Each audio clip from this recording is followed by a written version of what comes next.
In this video from ITFreeTraining, I will look at how to prepare storage for its first use. I will focus on hard disks, however, the same principles apply to other media types. Once you format a storage device, some of the options you choose you are stuck with unless you reformat the storage device, so it is important to understand what these options do. To prepare a hard disk for use, it needs to be formatted. Although I will focus on hard disks for this video, the same process applies to other storage devices, including solid-state drives. Formatting is the process of configuring and preparing the hard disk for data. There are essentially two categories of formatting hard disks. The first is low-level formatting. In the old days, it was possible to low-level format a hard disk. This was sometimes required if the motors controlling the hard disk were not moving to the same location as they did previously, or the platters of the hard disk changed shape. In the old hard disks, the platters were more susceptible to changing size due to factors such as heat. Nowadays, hard disks are more reliable, so they don't have these problems, and the data is very tightly packed. So packed, in fact, there is no room for the data to move around once it has been put in place. For these reasons, low-level formatting is done in the factory using specialized equipment. You may see software that is advertised as a low-level formatting tool. However, this software essentially just erases all the data on the drive. It doesn't change the underlying structure of the hard disk, which is what low-level formatting does. To understand a bit better what low-level formatting does, consider that you have a hard disk platter. In order to be able to store data on the drive, you first need to organize how you are going to lay the data out on the platter.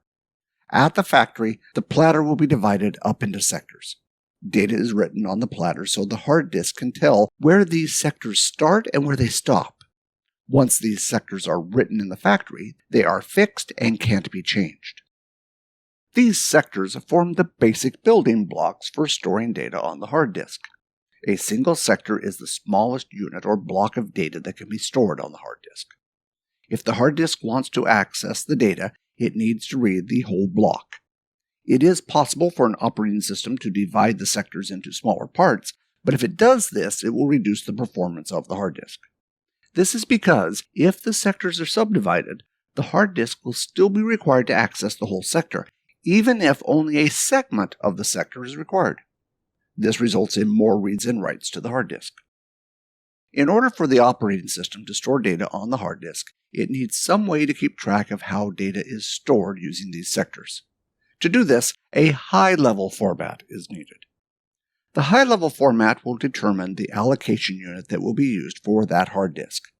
In older operating systems, this allocation unit may be referred to as a cluster. An allocation unit will determine how many sectors or subsectors will form one allocation unit. In the case of modern hard disks, the default sector size is 4K. In a lot of cases, the operating system will use an allocation unit of 4K. It makes sense to keep these the same size for performance reasons. There are times when you may want to change the default. Reducing the allocation unit reduces the amount of wasted space per file on the hard disk. If you have a lot of small files, reducing the allocation unit will reduce the amount of wasted space per file. Having a smaller allocation unit does increase the amount of data required to keep track of the allocation units, since there are more of them. Later in the video, I will look at this in more detail. When looking at the data on a hard disk, there is also what is referred to as a track. In the old days, specifications like tracks were important in understanding where data was physically being stored on the hard disk. Nowadays, hard disks are accessed by a single number referred to as a logical block addressing, or LBA. Essentially, the physical sectors on the hard disk are allocated a number. The operating system accesses blocks on the hard disk using this number. The hard disk uses a table to translate the logical block address to the physical address. Since it is called logical block addressing, you may hear this referred to as the block number. Since both are referring to the smallest unit of data on the hard disk, you may hear the terms sectors and blocks used interchangeably.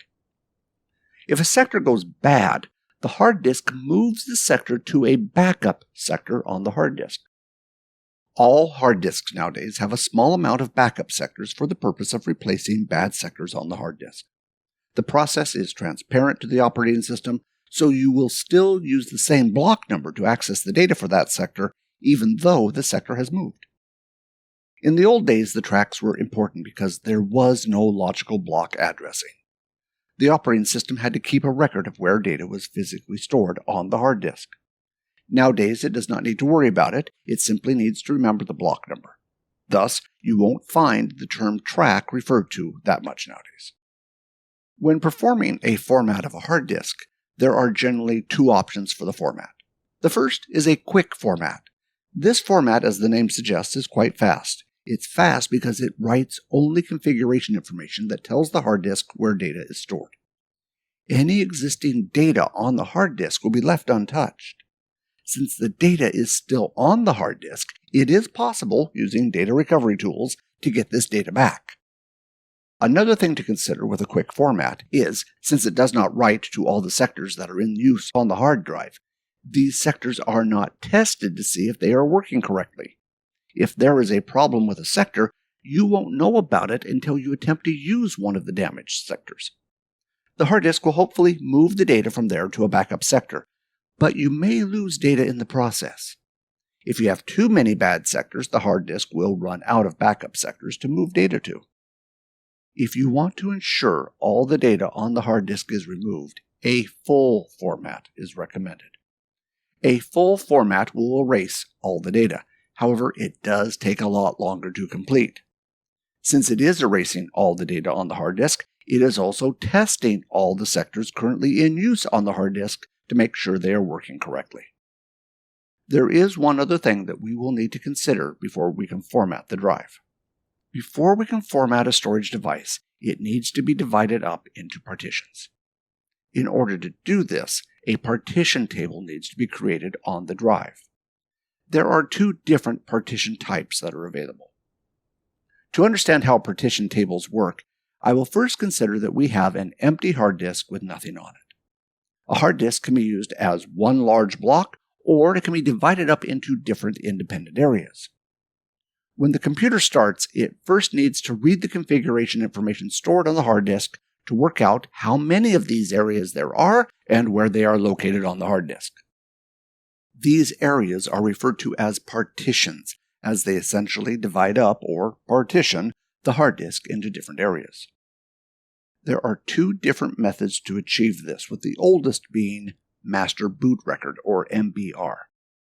Master Boot Record works by writing some boot code and configuration information on the first sector of the hard disk. The boot code is the first data on the drive. This small amount of code essentially provides a bootstrap to read a boot loader.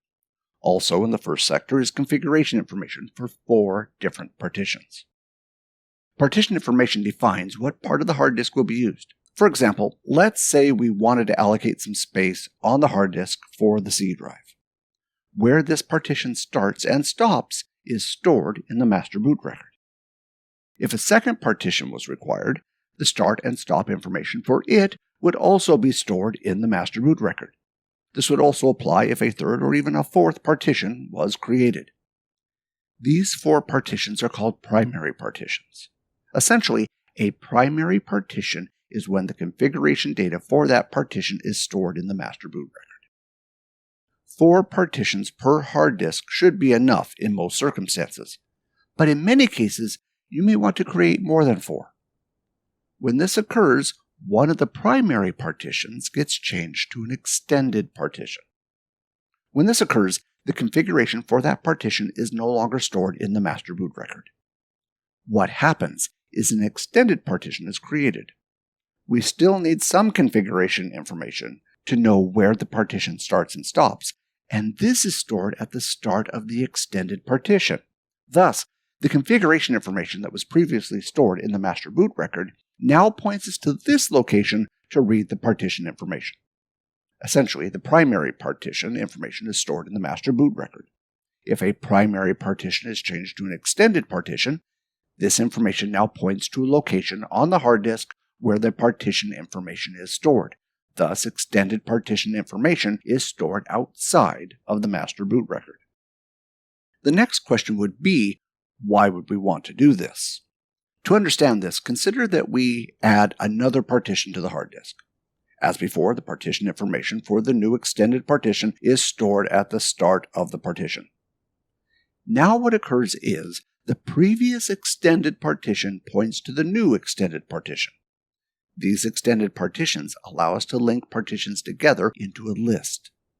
This allows us to exceed the 4 primary partition limit.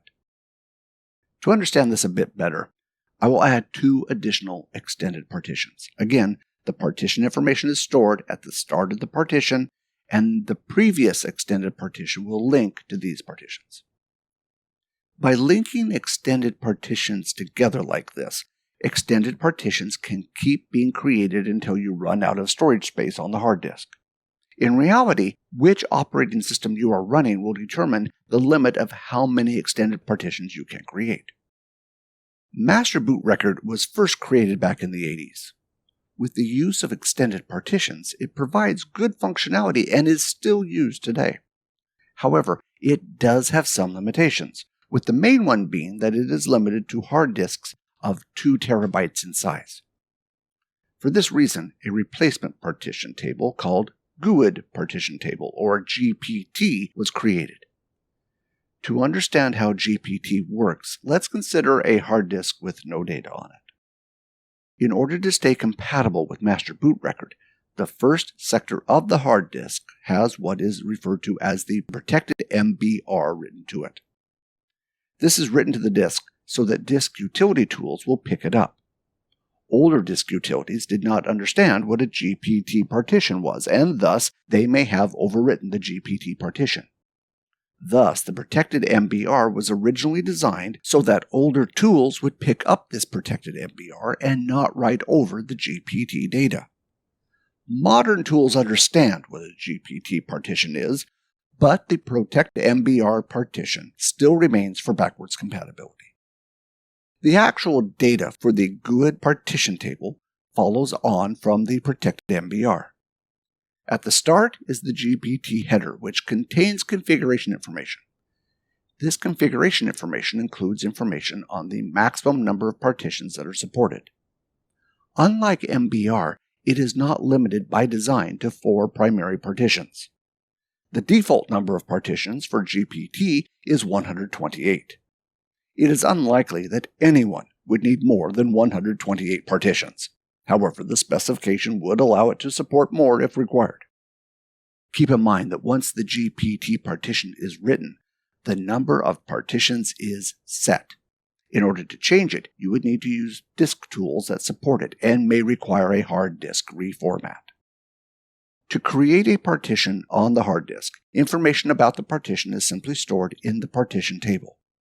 For example, if I were to create a C drive, the configuration information for this partition would be stored in the Partition 1 portion of the GPT header. This also occurs for any additional partition that is created on the hard disk. So, if I were to do a basic comparison of the MBR to GPT partition tables, MBR has 4 fixed primary partitions, which can be increased by changing one to an extended partition. GPT does not use extended partitions. However, the number of partitions it supports is variable. Generally, operating systems will use the default of 128 partitions, which should be plenty. Unlike MBR, GPT keeps a backup copy of the partition data. This backup is stored at the end of the hard disk. The idea behind this is, if the platter of the hard disk is damaged, it is unlikely the damage will be both at the start and end of the hard disk. GPT was designed to replace MBR. However, MBR is still used today in certain situations. To understand why, I will compare the two. The main benefit with MBR is that it has good support for older hardware. Modern hardware will be supported as well, but the main limitation is that it will only support storage devices up to 2 terabytes. This is because MBR only supports 32-bit values. MBR was designed with 512-byte blocks in mind. So, when you multiply this by the maximum number 32-bit supports, This will give you 2 terabytes. If you use a storage device that is larger than 2 terabytes, MBR will still work. However, you won't be able to access any data after 2 terabytes. GPT, by comparison, uses 64-bit values and thus does not have a limitation of 2 terabytes. This is the main reason why we would use GPT. With large storage devices, disk tools will automatically use GPT if it is supported. Because GPT uses 64-bit values, it may require 64-bit hardware. I say may because it depends on the operating system. Operating systems like Windows will require 64-bit hardware to boot from GPT. However, newer versions of Windows can use GPT for data drives on 32-bit hardware. Some operating systems, for example Linux systems, may be able to boot a GPT drive using 32-bit hardware, but not all Linux systems will use it. GPT generally has good support on newer computers, but may not be supported on older computers. So, I think that we have covered enough theory. I will now change to my computer running Windows 10 and have a look at how to go about formatting a hard disk. For this demonstration, I have connected a 3 terabyte hard disk to the computer. Due to the size of the hard disk, it won't be possible to access it all using MBR. However, it will be possible to access all the data using GPT. Let's have a look. To start using the hard disk, I will first need to partition and format it. To do this, I will first open Windows Explorer. Once Windows Explorer is open, I will right-click on this PC and select Manage. Once Computer Management is open, I will next select the option Disk Management. When Disk Management opens, notice that a dialog box will appear showing that Windows has detected a hard disk that has not been initialized.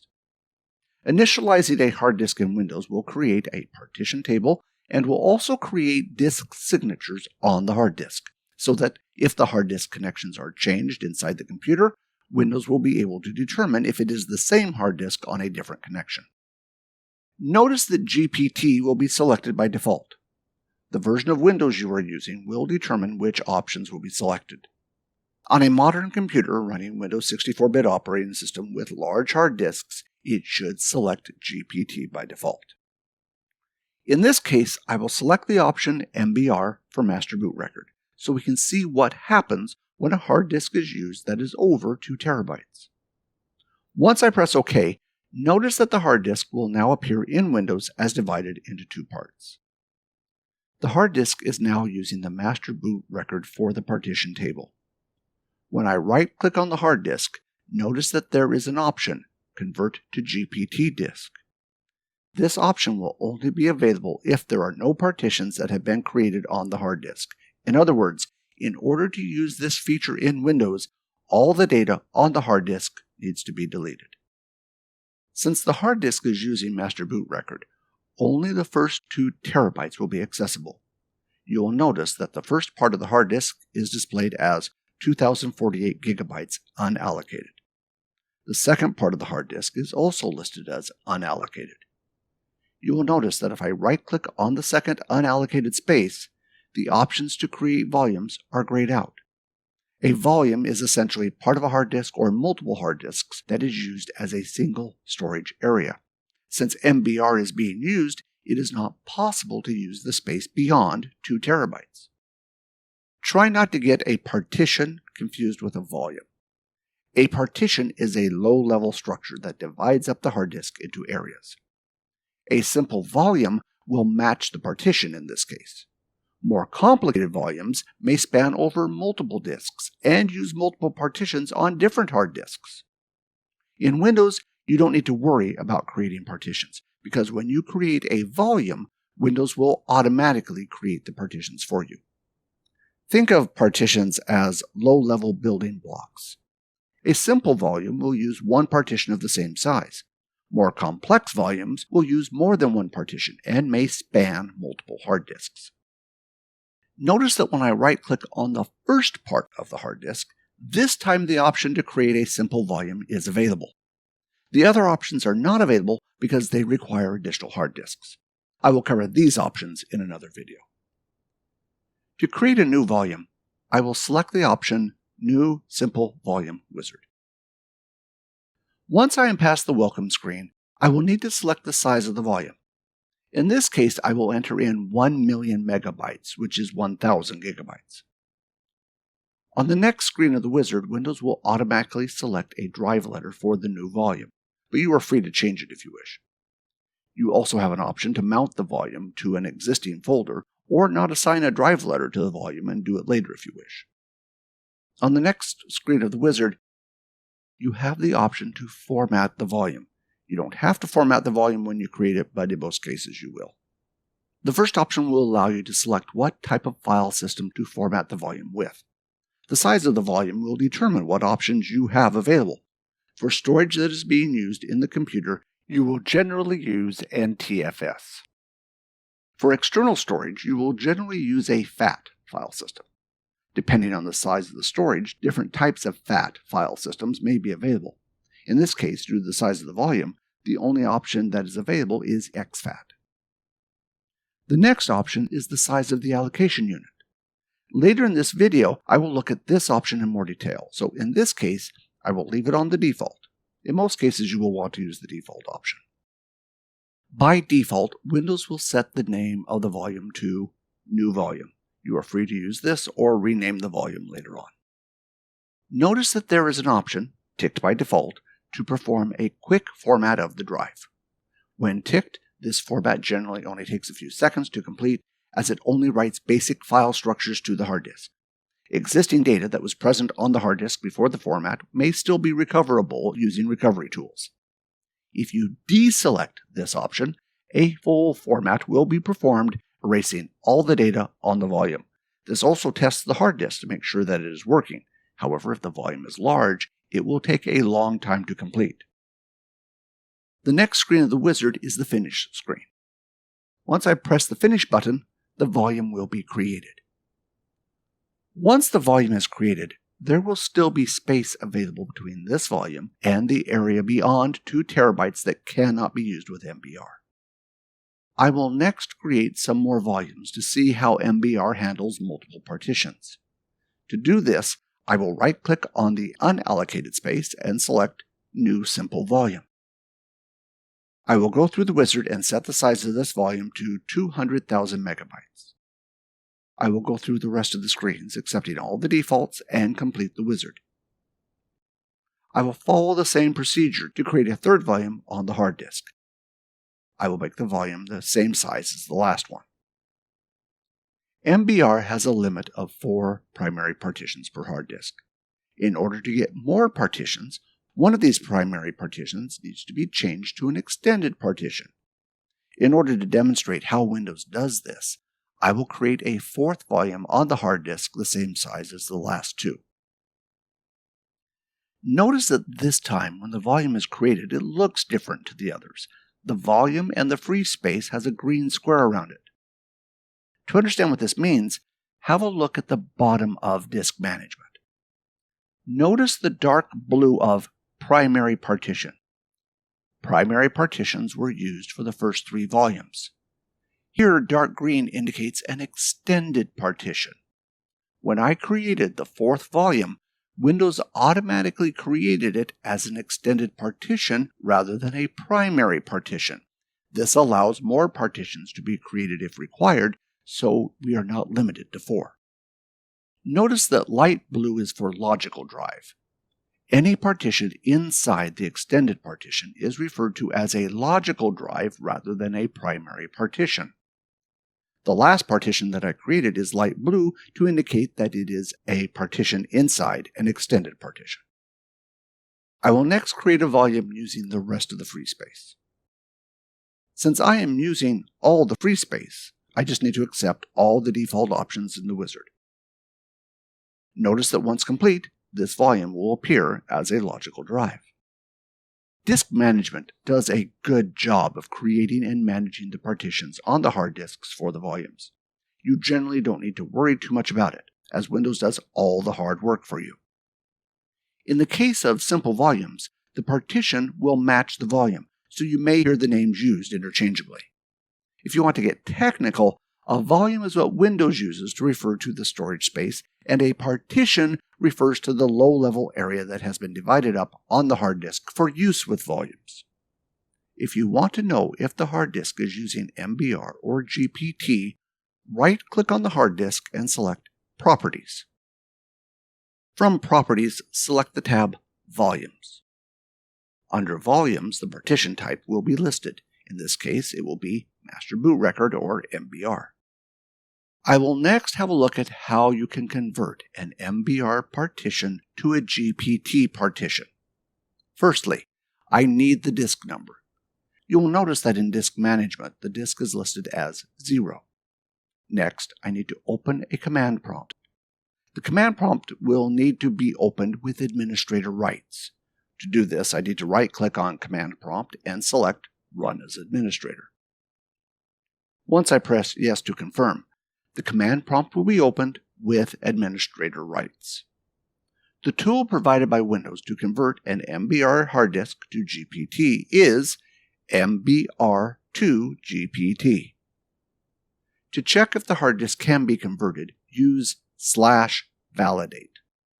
This won't attempt to convert the hard disk from MBR to GPT, but will test to see if it is possible. Notice that when I run the command, I get an error message saying that it needs to be run from a Windows pre-installation environment.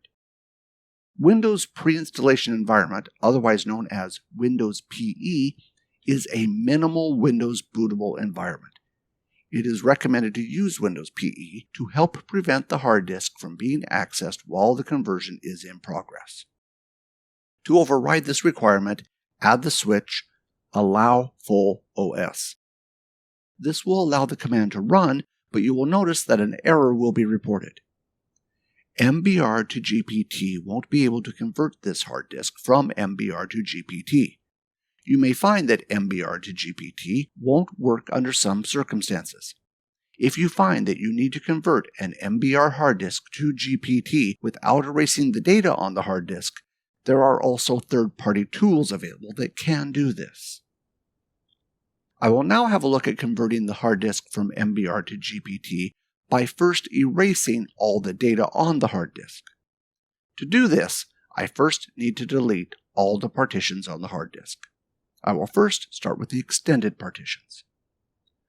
To delete a volume, which will also delete the underlying partition, right-click the volume and select Delete Volume. Windows will prompt you that deleting the volume will erase all the data. It is possible to restore data using recovery tools. However, it is not a guarantee that data will be able to be recovered. Thus, before deleting a volume, you always want to make sure you have a copy of the data if you value it. Once the volume is deleted, it will appear as free space. I will next delete the other volume that is stored in the extended partition. Once deleted, notice that the dark green box still remains. What has occurred is the extended partition still exists, it just does not contain any partitions. To delete the extended partition, as before, it is just a matter of right-clicking it and selecting Delete Partition. Notice that once I do this, the space will now appear as unallocated. To convert the hard disk from MBR to GPT, I will now delete the remaining volumes on the hard disk, which will remove the underlying partitions. Once there are no more partitions on the hard disk, I will right-click on the hard disk. Notice the option Convert to GPT disk is now available. Once selected, the partition table on the hard disk will be changed from MBR to GPT. As with MBR, the process of creating a volume is the same. You simply need to right-click on the unallocated space and complete the wizard. In this case, I will create the volume with a size of 100,000 and then finish the wizard. I will now create a further 5 volumes, each of the same size, and accept the default options. Again, as each volume is created, the underlying partition will be created and the volume will be formatted. You will notice that when the 4th volume and the volumes after this are created, they are all primary partitions. GPT is not limited to 4 primary partitions, as with MBR, and thus all partitions are created as primary. You will notice at the bottom of disk management, only primary partition is listed. Since GPT does not use extended partitions, it is simpler than MBR in many ways. Keep in mind that Windows will do the hard work of creating and managing the partitions for you, so you don't need to worry about it. Now that I've created some volumes on the hard disk, I next want to have a look at the allocation units that Windows has assigned to the volume. To do this, I will go back to my command prompt. To see the size of the allocation unit, I will run the command check disk. You will notice that the allocation unit for this volume is 4096 bytes, or 4K. This is the allocation unit that Windows will use for the hard disk. Essentially, this is the smallest block that Windows will use to read and write to the hard disk. Now let's have a look at the sector size of the hard disk. To do this, I will run msinfo32. msinfo32 provides information about the operating system and also the hardware. To find out what the sector size of the hard disk is, I will expand down through the components to Storage and then select Disks. Notice that the sector size is listed on the right as 512 bytes. It may seem strange that Windows uses a different allocation unit to the sector size. Let's have a closer look at sector size and allocation units to understand why. To understand how these work, let's consider how the data on the hard disk is stored. A sector is the smallest writable area on the hard disk. Sectors have been around since storage devices did not have a lot of storage. Back in those days, 512 bytes was a popular sector size. Since it was a popular sector size, a lot of tools and hardware required it to operate. This caused problems when storage devices started increasing in size, as it would lead to a lot of space being wasted in certain situations. To help reduce the amount of wasted space, larger sectors could be used. If you have a lot of large files on your hard disk, this reduces the amount of wasted space since less data will be used for system structures and error detecting data. The problem with using larger sectors is one of compatibility. This includes problems with older hardware and disk tools. By contrast, smaller sectors are good for small files, since less space will be lost for each file. However, smaller sector sizes means more space is required for system structures and data error detecting. So you can see there are trade-offs depending on what you are doing. Sector sizes are set by the manufacturer, so they cannot be changed. So, in order to get some control over how data is stored on the storage device, the operating system stores data using an allocation unit. An allocation unit can be bigger than the sector size. Although it is possible to make an allocation unit smaller than the sector size using certain file systems, it is generally not recommended. There are some reasons for this, which I will go into later in the video. Modern Windows operating systems use the term allocation units, while older Windows operating systems and DOS use the term clusters. Unix and Linux-based systems will use the term blocks. They all refer to the same thing, so the terms may be used interchangeably.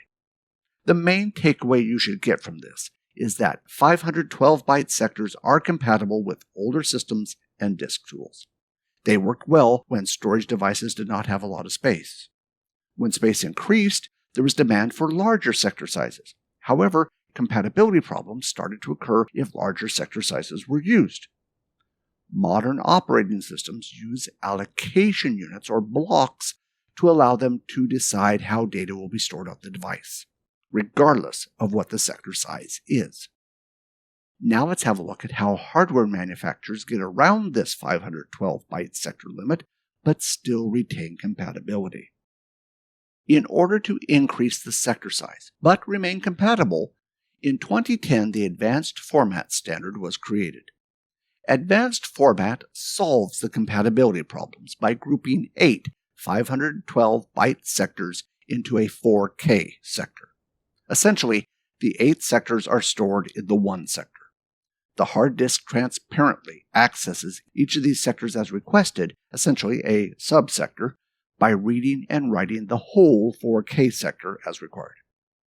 Thus, as far as the operating system is concerned, it is accessing a 512-byte sector. The hard disk performs the work of either reading the whole 4K sector and discarding what is not required, or updating part of the 4K sector as required.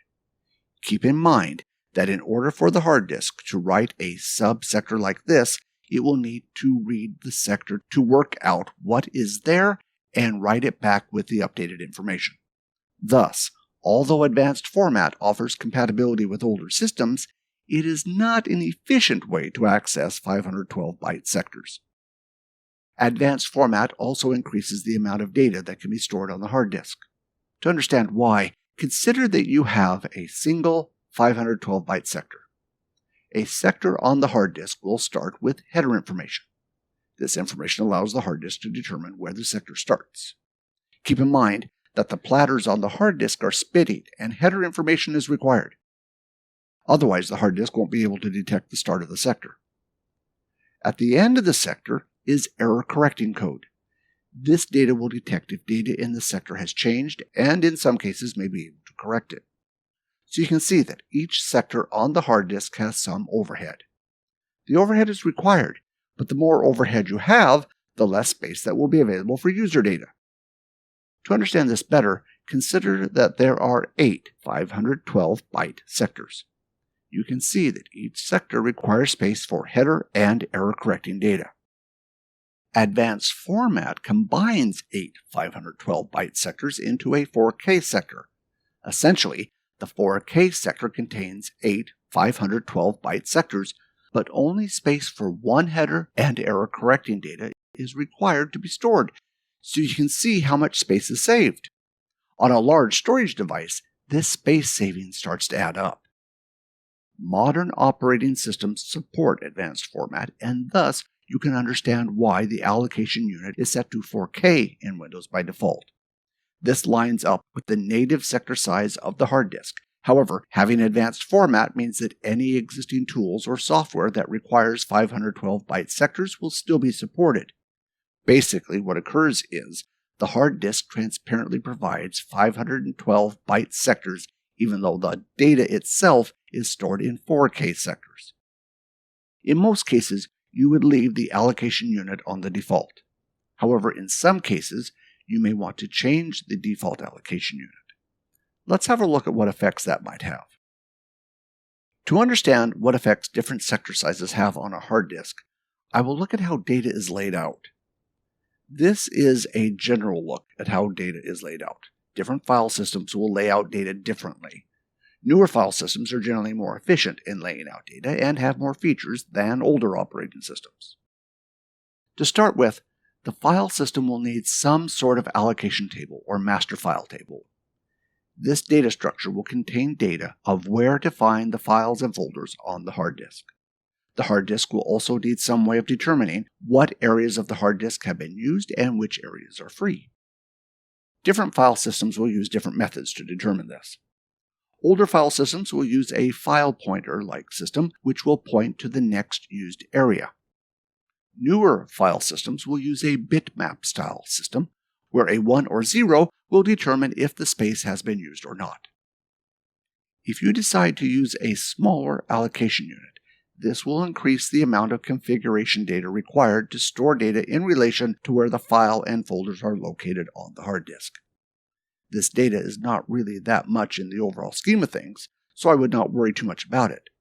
It was more of a concern in the old days where storage devices could not store that much data.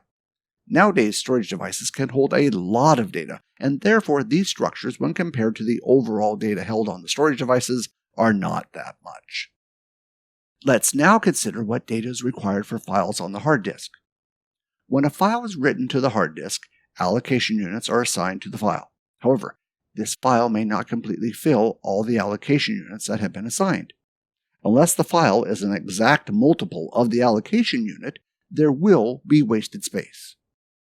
You can see the wasted space at the end of each file. To decrease the amount of wasted space, you can decrease the size of the allocation unit. A smaller allocation unit will reduce the amount of wasted space. However, it will increase the amount of space required for configuration data, such as keeping track of the free space on the hard disk. Generally, this is a minor trade-off, but should be taken into consideration in that a smaller allocation unit will decrease performance. So essentially what this means is that a smaller allocation unit means less wasted space, but will decrease performance. This is only a real concern if the storage device will store a lot of smaller files. Thus, unless you were storing a lot of small files, I personally would leave the allocation unit on the default setting. To get a better understanding of how the allocation units affect your storage, I will change to my Windows 10 computer and have a look at what happens when different files are transferred. For this demonstration, I have added a second hard disk to the computer. This hard disk is 250 gigabytes in size. Thus, there is a 3 terabyte hard disk and a 250 gigabyte hard disk connected to the same computer. On the desktop of the computer, I have created 3 files of different lengths containing random data. I will use these files to get an idea how much data each allocation unit and file system is using. To access disk management, I will open Windows Explorer, right-click on this PC, and then select Manage to open Computer Management. Once Computer Management is open, I will select Disk Management. You will notice that once Disk Management is open, a window will appear saying that 2 hard disks have been found that have not been initialized. This includes the 3 terabyte hard disk I used previously. However, I wiped it before I started this demonstration, so it appears as uninitialized. The default option will be to use GPT for the partition table. The type of partition table used does not affect how the allocation units will work on the file system, so I will accept the default option and press OK. Once the partition table has been written to the hard disk, I will next create a partition on the first hard disk. To do this, I will right-click on the partition and select the option New Simple Volume to start the new partition wizard. For the wizard, I will accept the defaults to use all the space on the hard disk. When I reach the Format Partition window, I will change the file system to exFAT. Later in the video, I will look at how Allocation Unit affects NTFS. For the Allocation Unit, I will select the smallest allocation unit, which is 512 bytes. Once selected, I will complete the wizard and the partition will be formatted. Once complete, I will right-click on the partition and select Properties. You will notice that even though there's nothing on the hard disk, there is space already used. This space is used for data structures on the hard disk for storing information, for example, where files and folders are stored. I will now exit out of here and go to the desktop and copy the 3 files on the desktop to the hard disk. The files are different lengths. The first, 100 bytes, the second, 1024 bytes, and the last, 4097 bytes. These 3 different files will give us a better understanding of how files are stored with different size allocation units. Now that some data has been copied, I will open the properties of the hard disk to see how much space has been used. You can see that the amount of used space has increased. When you do the math, the space used has been increased by 7,680 bytes. The hard disk is using 512 byte allocation units. This essentially means that 15 allocation units have been used. The files I copied over should be using 14 allocation units. The extra allocation units can be accounted for due to additional structures required for recording other configuration information, such as the file names. Let's have a closer look at the files I copied over. The first file I copied over is 100 bytes. I will open the properties of the file and have a look at how much space it is using. You will notice that Windows is reporting the size as 100 bytes, which is correct. However, notice that Windows is reporting the size on the disk as 4096 bytes.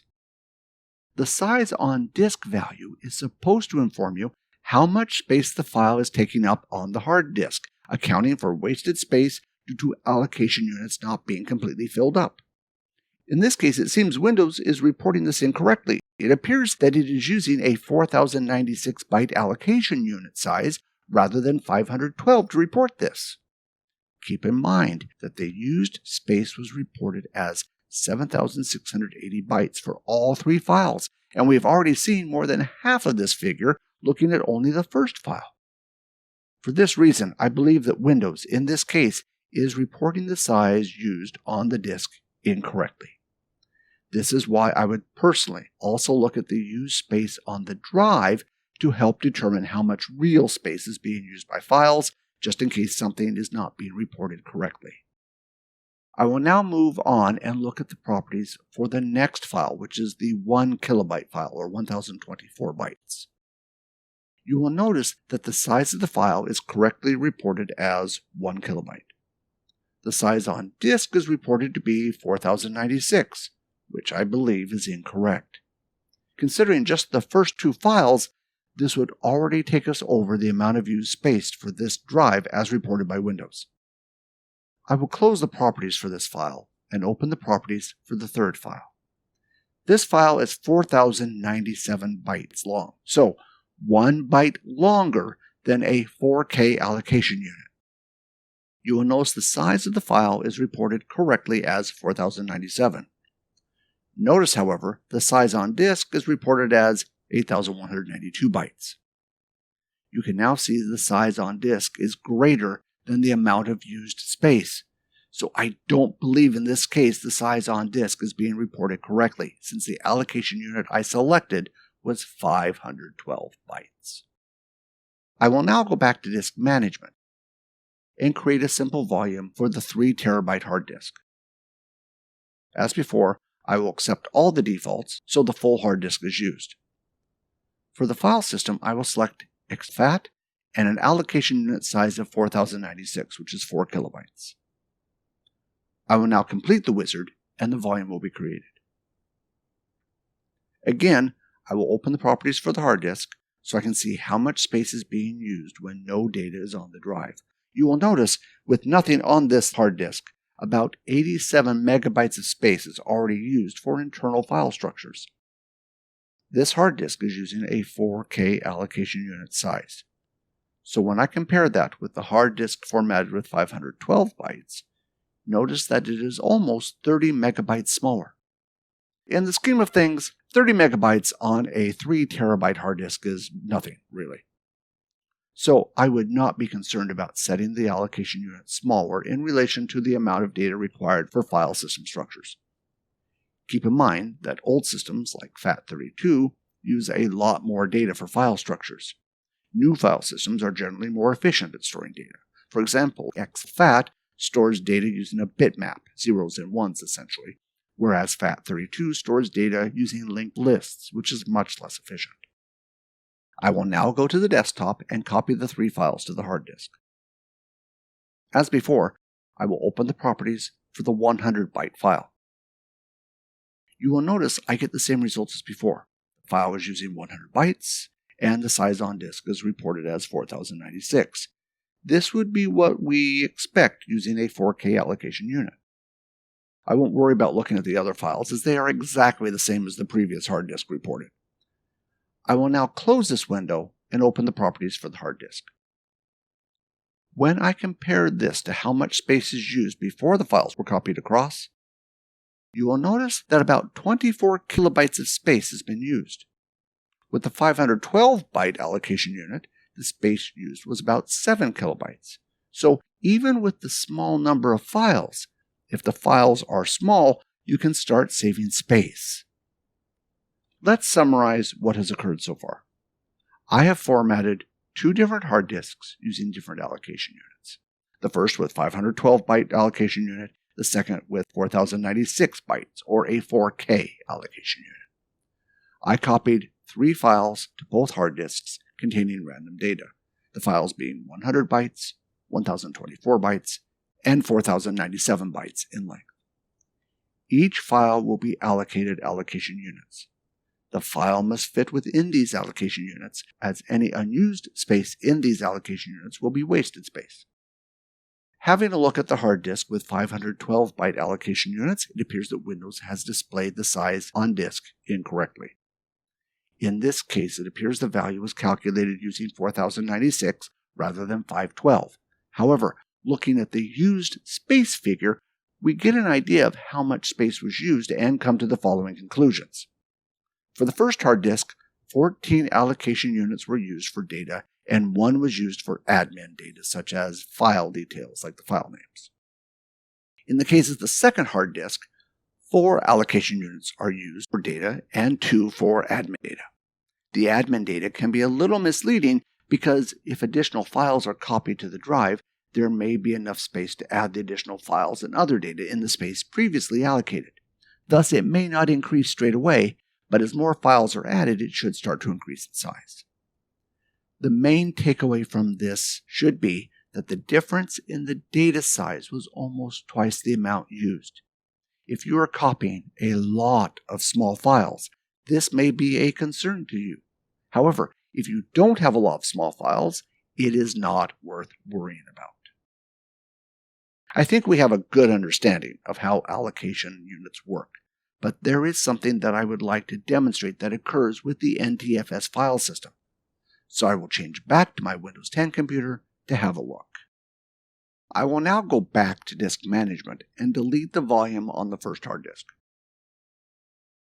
Once deleted, I will create a new volume using the default options until I get to the Format Partition screen. On this screen, I will leave the file system on NTFS rather than selecting exFAT, and also leave the allocation unit size on the default. Windows will default to 4096 bytes for the allocation unit, except for small drives under 256 megabytes, where it will use something smaller. Once I complete the wizard, the volume will be formatted using NTFS. Once complete, I will copy the files from the desktop to the hard disk. Once copied, I will open the properties for the 4097 byte file. You will notice that for the file size and size on disk, it is showing what is expected. That is, 2 4K allocation units are being used to store the data. I will next open the 1 kilobyte file. As expected, the file is using 1 allocation unit, so the size on disk is reported as 4096 bytes. So nothing unusual so far. I will next open the properties for the 100 byte file. You will notice that the size of the file is reported correctly as 100 bytes. However, notice that the size on disk is reported as 0 bytes. At first, this may seem incorrect, but I can assure you that it is actually correct. So let's have a look at what has occurred. NTFS has a feature called resident files. When this is used, the file is stored in the master file table, or MFT, rather than in the data area of the storage. For each file on NTFS, it requires one data record which contains the file name and other properties. This record is 1 kilobyte in size, so if there is free space in the record, Windows will store the file in the MFT rather than storage. Let's consider an example. Let's consider that you have a 1 kilobyte NTFS record. You want to store a file on the hard disk, so the NTFS record is filled with information about the file, such as its file name, attributes, permissions, and other information. The full 1 kilobyte is not being used, so if the file is small, it is simply stored in the MTF rather than in the data area of the storage device. You can now see why Windows reported the file as having 0 bytes used on the disk. The file is essentially not taking up any data on the disk because it is stored completely in the MFT. Now let's consider a second example. Here the same file is used. However, this time there are more permissions and other information, and thus more data is required to be stored in the MFT. Now when we attempt to store the file in the MFT, it won't fit, and thus it must be stored in the data area of the storage device. You can see why I can't give you an exact answer of how big a file will need to be in order to be stored in the MFT. And this is because It depends on the other data being stored as well. Doing things like using a different file name can make a difference. Thus, if you are storing a lot of small files and using NTFS, you may not get much benefit using a smaller allocation unit if a lot of your files are small enough to fit in the MFT. There are a couple of more points I would like to address. To do this, I will go back to my computer running Windows 10. For this demonstration, I am using the 3 terabyte hard disk and also adding a 16 gigabyte USB stick. This will show some of the problems you may come across. As before, I will open Windows Explorer, right-click this PC, select Manage, and then select Disk Management. My 3 terabyte hard disk is using a GPT partition table. I will right-click on it and select New Simple Volume. For the wizard, I will accept all the defaults. This will create a volume of maximum size, which will be 2 terabytes in this case. When I get to the Format Partition screen, I will change the allocation unit size to 512 bytes. Once this is done, I will complete the wizard. You will notice that an error appears saying the format did not complete successfully. As NTFS file systems get larger, the size of the allocation unit needs to increase. If you attempt to use an allocation unit that is too small, the format will fail. In the case of hard disks 2 terabytes and above, NTFS requires an allocation unit of at least 4K. I will next go to my USB stick and attempt to create one volume using all the available space. Once I get to the Format Partition screen, I will select FAT32 with the default allocation unit and complete the wizard. Once the format is complete, I will attempt to copy a 5 gigabyte file containing random data from the desktop to the USB stick. You will notice that the copy will fail. This is because FAT32 does not support files larger than 4 gigabytes. It is not recommended to use NTFS on USB flash drives. However, in this case, because the flash media is of such small capacity, this is your only choice. If you have the option, you should use exFAT for USB since that supports larger files. There is a lot covered in this video. So let's now have a look at what you really need to know in the real world. In the real world, MBR is good for older hardware but does have a 2 terabyte limit. GPT does not have this limit but requires new hardware, maybe 64-bit hardware. 64-bit hardware is generally required for booting but may not be required for data drives. Unless you have special requirements, it is best to leave the allocation unit on the default. You will find a common sector size of 512 bytes used for many different storage devices. This is a legacy sector size, which a lot of disk tools will expect to see.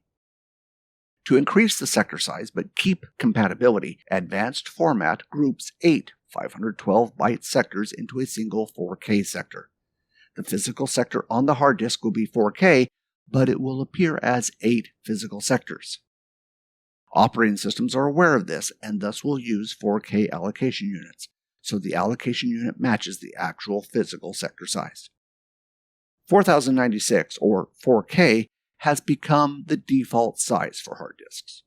This sector size is also required for NTFS compression, so if you use that feature, you will need to use 4K sector sizes.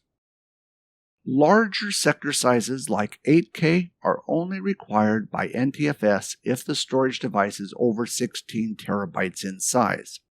Unless you are working with large RAID systems, you won't come across storage devices that big.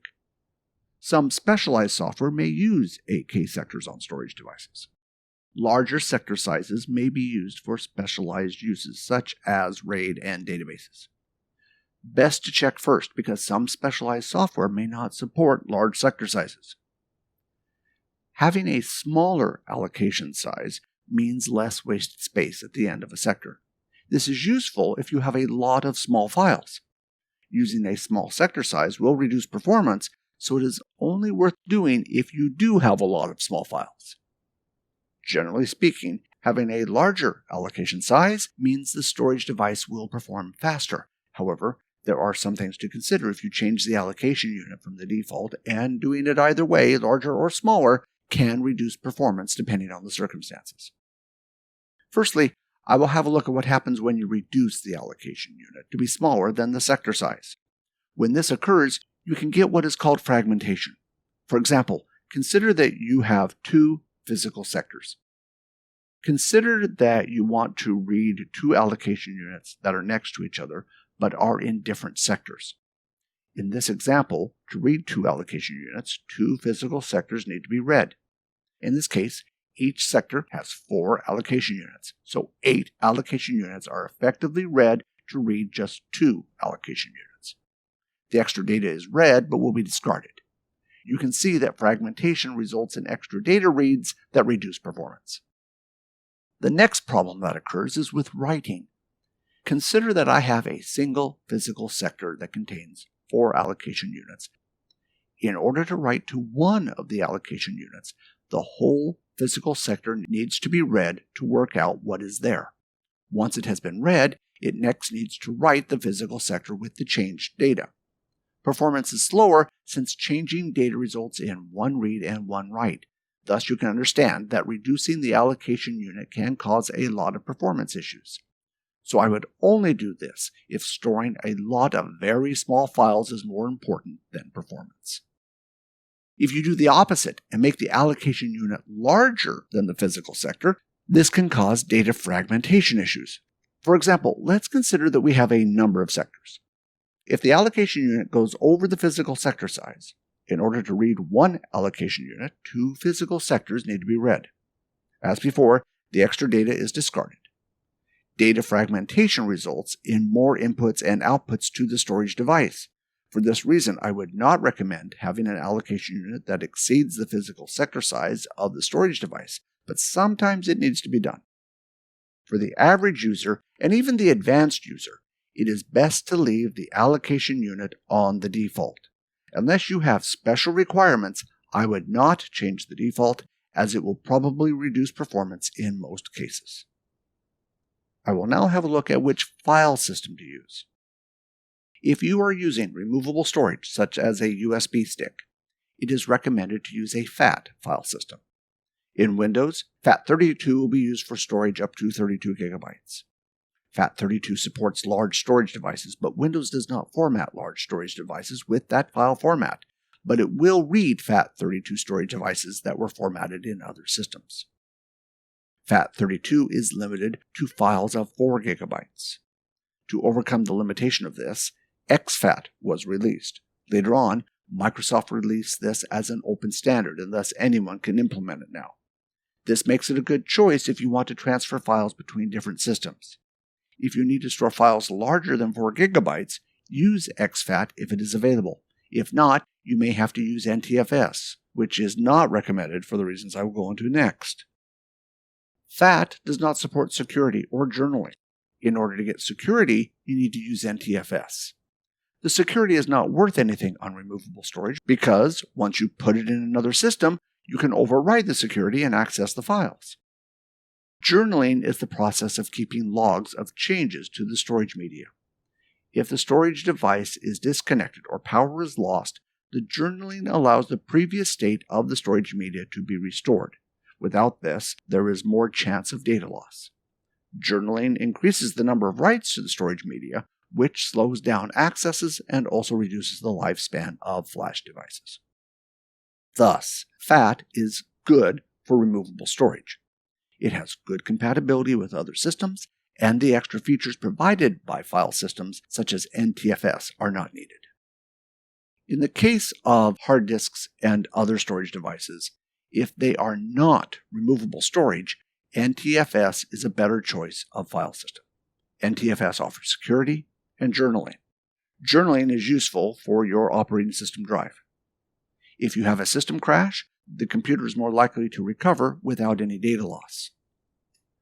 Since NTFS has security and journaling, it is a good choice for internal storage. So as a general rule, use FAT for removable storage and NTFS for internal storage.